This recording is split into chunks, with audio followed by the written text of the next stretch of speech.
अपनी जात को खुद ही मजबूत बनाओ।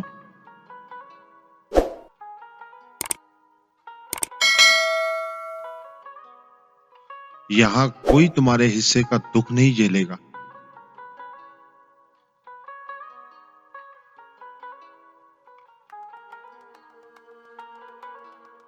मुकम्मल कहाँ रही है जिंदगी किसी के लिए।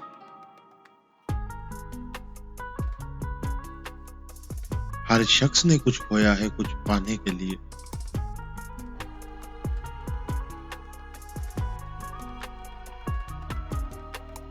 इंसान को तब पहचानो जब उसके पास इख्तियारात हो।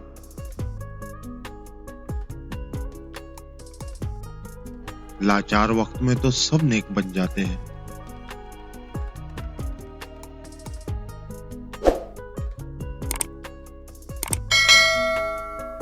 इंसान तो कभी किसी चीज का सिला नहीं दिया करते।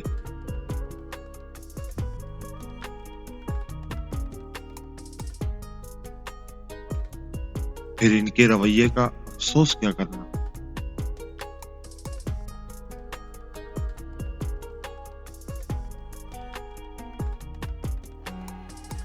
अल्लाह ताला कुरान पाक में फरमाते हैं कि मेरे हारे हुए बंदों से कह दो कि मैं किसी को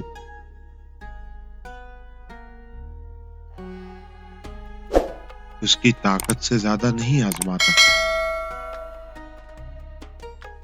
और यकीन जानो कि अनकरीब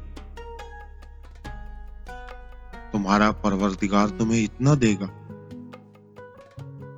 कि तुम खुश हो जाओगे।